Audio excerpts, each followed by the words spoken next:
That was utterly beautiful. Welcome to Winnipeg, Kinobe. Thank you.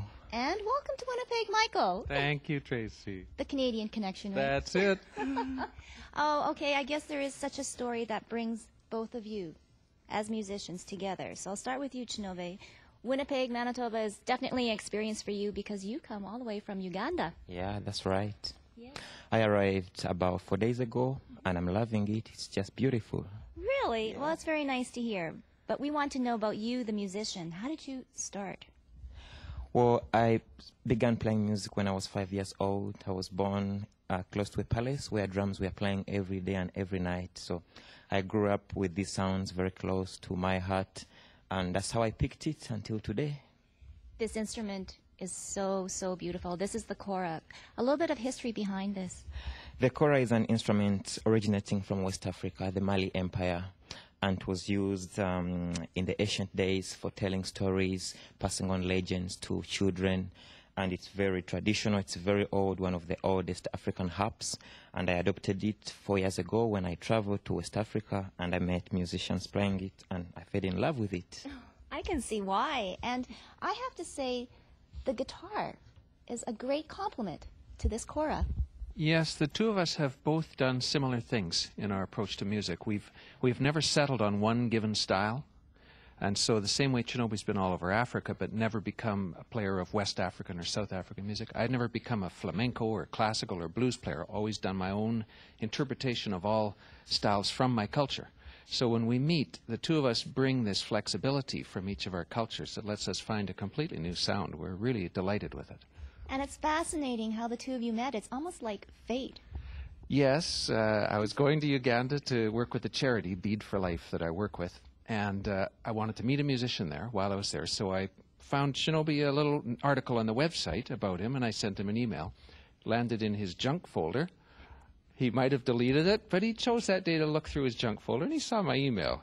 So it was kind of a slim margin that brought us together. Oh, and ever since, it's been a happy relationship, and you combine both of your talents and you create music. You were just doing a sound check, and you're creating music, new music, right on the set. It's true. The CD we recorded was after 3 weeks of not rehearsal, but 3 weeks of performance, because when we finally got together again, we had one night in Uganda 2 years ago. And then in March, Kinobe arrived here. The next night we had a concert. And then we played 18 concerts over the next month. And during that time, we recorded a CD. And I'm sure if we had another 3 weeks, we'd record another CD. Okay, slow down. Yes. Slow down. Before we go and you get into your last song, I have, I guess, a confession I want to tell you. I know that you were inspired by a certain man, Tumani Diabate. Yeah. And I had the pleasure of meeting the man last year at our own Winnipeg Folk Festival. I was so touched by him, but you have been, right? That's true. When I was 9 years old, I traveled to Europe to play the first time, and that's where I saw Tumani play. I'm 24 now, and I didn't see Tumani again for so many years, but I remembered that instrument I saw someone holding and playing a couple of years ago. So one day, 4 years ago, after my performance in Paris, I decided to buy a plane ticket and go to Mali. I cancelled my ticket to Uganda. I arrived in Mali. I didn't know anyone there, so I asked for Tumani's home, and someone directed me to his house. I go to his house. He was asleep.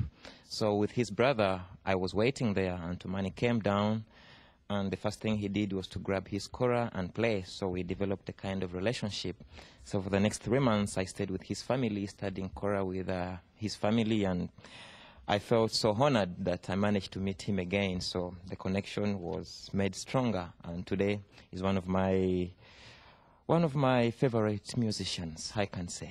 No, he is. He's known around the world, and it was, I think, my closest I'll ever get to meeting someone of the stature of Nelson Mandela.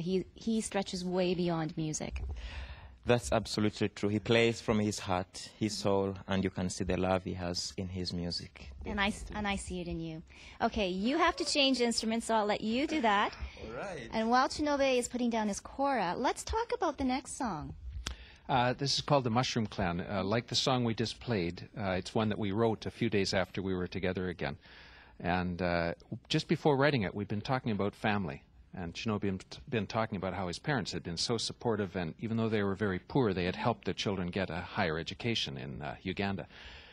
And after we'd had this long discussion about that, this song popped up. So I said, "Oh, we'd have to name this for your mother." Oh, nice. And I said, "What's her name?" He said, "Ruth." She got another name? Well, she's from the Mushroom Clan. Oh, that's a good name. Let's yes, call it that. yes. So And there is, again, a story about this instrument that Kinobe will be playing. yes, the Kogo or kalimba or mbira, it's all over Africa, this instrument. And the one Kinobe has here, he built himself, like he built the kora.